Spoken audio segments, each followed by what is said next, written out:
नमस्कार। आज हम एक ताज़ा और काफ़ी बड़ी साइबर सुरक्षा घटना पर बात करने वाले हैं। द वॉशिंगटन पोस्ट पर एक साइबर हमला हुआ है।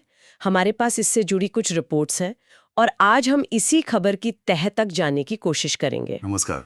शुरुआती खबरें तो यही कह रही हैं कि इसके पीछे CLOP रैंसमवेयर गैंग है। हाँ, वही जो बड़ी कंपनियों को टारगेट करने के लिए जाना जाता है। बिल्कुल। और CLOP का नाम आना ही इसे गंभीर बना देता है। ये कोई छोटे-मोटे हैकर्स नहीं हैं। इनका निशाना अक्सर बड़े संगठन होते हैं, जिनके पास सेंसिटिव डेटा होता है। और देखिए, सबसे चौंकाने वाली बात क्या है? पता चला है कि ये हमला ओरेकल के ई-बिजनेस स्वीट सॉफ्टवेयर में एक कमी, एक वल्नरेबिलिटी के जरिए हुआ। हाँ, और Oracle EBS कोई छोटा-मोटा सॉफ्टवेयर नहीं है। ये एक बहुत बड़ा एंटरप्राइज लेवल का सूट है। दुनिया भर में हजारों बड़ी कंपनियां इसे अपने कोर ऑपरेशंस के लिए इस्तेमाल करती हैं। फाइनेंस, HR, सप्लाई चेन, सब कुछ। बाप रे! तो इसमें अगर कोई कमी निकल आए? तो असर बहुत बड़ा हो सकता है। बिल्कुल। और खबरें यही बता रही हैं। ऐसा नहीं है कि सिर्फ वॉशिंगटन पोस्ट ही निशाने पर था। कहा जा रहा है कि इसी एक कमी का असर शायद 100 से ज्यादा कंपनियों पर पड़ सकता है। 100 से ज्यादा? जी हाँ, ये आंकड़ा वाकई चौंकाने वाला है। और ये सीधे सीधे हमें सॉफ्टवेयर सप्लाई चेन के जोखिमों की तरफ ले जाता है। सॉफ्टवेयर सप्लाई चेन मतलब ये कि जब आप किसी थर्ड पार्टी, किसी बाहरी वेंडर के सॉफ्टवेयर पर निर्भर होते हैं, तो उनकी सुरक्षा आपकी सुरक्षा बन जाती है। अगर उनके सॉफ्टवेयर में कोई खराबी है, कोई क्या कहते हैं बैकडोर है, तो हमलावर वहां से आपके सिस्टम में घुस सकते हैं, भले ही आपका अपना सिस्टम मजबूत हो। बिल्कुल।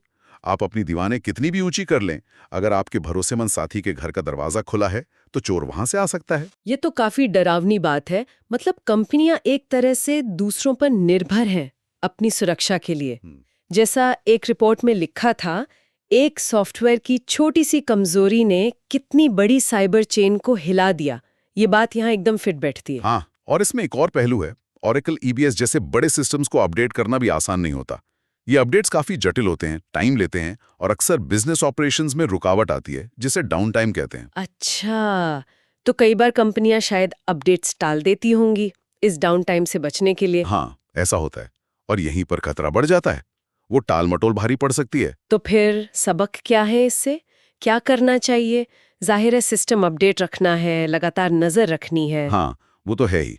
अपडेट्स और मॉनिटरिंग तो बेसिक चीजें हैं। साइबर हाइजीन कह लीजिए। लेकिन यहाँ बड़ा सवाल वेंडर की सुरक्षा पर भरोसे का है। क्या हम आंख बंद करके भरोसा कर सकते हैं? हाँ, ये अहम मुद्दा है। बिल्कुल। एक सूत्र ने इसी भरोसे वाले पहलू को बहुत अच्छे से कहा है। कभी-कभी खतरा आपके सिस्टम में नहीं, आपके भरोसे में छुपा होता है। वाह, ये तो गहरी बात है। हाँ, खासकर तब जब हम बाहरी सॉफ्टवेयर और सेवाओं पर इतने ज्यादा निर्भर हैं। हमें सिर्फ वेंडर के कहने पर नहीं जाना चाहिए। उनकी सुरक्षा प्रक्रियाओं को वेरीफाई करना, उनकी पुष्टि करना भी जरूरी हो जाता है। तो अगर हम सारी बातचीत को समेटें, हम्म, द वॉशिंगटन पोस्ट पर हमला हुआ, शायद CLOP गैंग ने किया, जी ओरेकल सॉफ्टवेयर की एक कमी का फायदा उठाया गया, हाँ, और असर कई दूसरी कंपनियों पर भी पड़ सकता है। सही। और ये घटना हमें याद दिलाती है, सिस्टम अपडेट रखो, निगरानी करो, और हाँ, अपने वेंडर्स पर सवाल उठाओ, उनकी सुरक्षा को हल्के में मत लो। बिल्कुल, ये घटना प्रोएक्टिव सुरक्षा उपायों की जरूरत पर जोर देती है। समस्या होने से पहले तैयारी, रिएक्टिव नहीं प्रोएक्टिव। और हाँ, ये डिजिटल दुनिया में भरोसे के पूरे कॉन्सेप्ट पर सोचने को मजबूर करती है। किस पर भरोसा करें, कितना करें? सही कहा। और इसी सोच के साथ हम अपने सुनने वालों के लिए एक सवाल छोड़ जाते हैं।